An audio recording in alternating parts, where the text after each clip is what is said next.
5ই আগস্টের পরে নতুন করে কেউ যদি গুন্ডাতন্ত্র কায়েম করতে চায়, এটা জনগণ বিচার করবে। তা আমাদের যারা প্রতিদ্বন্দ্বী পক্ষ রয়েছে তারাই মূলত এই কাজটা করছে।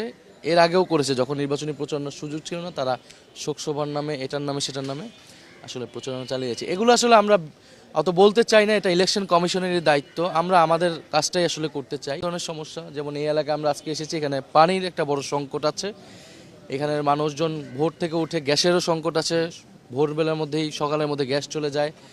পানির সংকট আছে, ওয়াসা এটা আবেদন করা হয়েছে, সেটা আমরা কিভাবে এটাকে তাদের এই একটা সুবিধা আদায় করতে পারি। প্রকাশ্যে এখানে মাদকের একটা কারবারি চলে এবং এলাকার মানুষ বিশেষত তরুণ সমাজ এটা দ্বারা ক্ষতিগ্রস্ত হচ্ছে। এই মাদককে নির্মূল করতে হবে। এই মাদকের সাথে যুক্ত আসলে প্রশাসন এবং রাজনৈতিক ব্যাকআপ। ফলে এই দুইটাকেই আমাদেরকে যদি আমরা দূর করতে পারি, এই মাদক সমস্যা সমাধান সম্ভব। এছাড়া তো চাঁদাবাজি, ভূমি দখল, জমি দখল, এটা তো আসলে সারা বাংলাদেশের চিত্র হয়েছে 5ই আগস্টের পরে একটি দলের পক্ষ থেকে। এটা এই এলাকাও এটার বাইরে না, এবং এই এলাকায় বড় ধরনের আসলে ভূমি অধিগ্রহণ, জমি দখল, এটা এর আগেও হয়েছে, সেটাই কন্টিনিউ করছে এখন আমাদের যে বিরোধী দলের, মানে আমাদের যে প্রতিদ্বন্দ্বী দল রয়েছে, তাদের যিনি প্রার্থী রয়েছেন তাদের পক্ষ থেকে আর কি। ফলে আমরা মানুষকে এই কমিটমেন্টের জায়গাটা দিচ্ছি। এছাড়া আমরা জাতীয় পর্যায়ে আমাদের যে কমিটমেন্ট আছে, দুর্নীতি, বৈষম্য এবং আধিপত্যবাদের বিরুদ্ধে সংস্কারের পক্ষে, সেই প্রতিশ্রুতিগুলো আমরা মানুষের কাছে দিচ্ছি। নির্বাচনটা সুষ্ঠুভাবে অনুষ্ঠিত হোক 12ই ফেব্রুয়ারি, সেটার জন্য পরিবেশ যাতে নিশ্চিত থাকে এবং এই 12ই ফেব্রুয়ারি যাতে সুষ্ঠুভাবে ভোট হয়, সেটার জন্য যা করণীয় ব্যবস্থা আমরা আমাদের পক্ষ থেকে করব।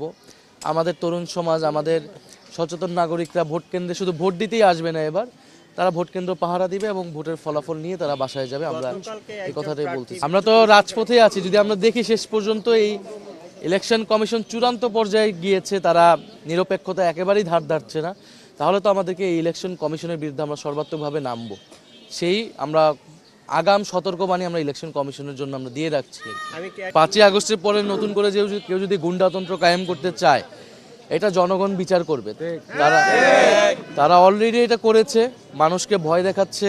এলাকায় যারা আমাদের শুভাকাঙ্ক্ষী, সমর্থক, আমাদের কর্মী রয়েছে, তাদের তালিকা করছে, তাদেরকে তুলে নিয়ে যাওয়া হবে ইলেকশনের আগে, তাদের নামে মামলা দেওয়া হবে, বা নির্বাচনের পরে তাদেরকে দেখে নেবে, এই ধরনের হুমকি কিন্তু দেওয়া হচ্ছে অলরেডি। কিন্তু আমাদের যারা শুভাকাঙ্ক্ষী, সমর্থক, তারা এইসব হুমকি তোয়াক্কা না করেই কিন্তু কাজ করতেছে। আর আমরা মনে করি আমাদের সাথে একটা নীরব সমর্থক তারা রয়েছে আমাদের পক্ষে, যারা 12ই ফেব্রুয়ারি মূলত রায় দিবে তাদের ভোটের মাধ্যমে, যদি ভোটটা সুষ্ঠু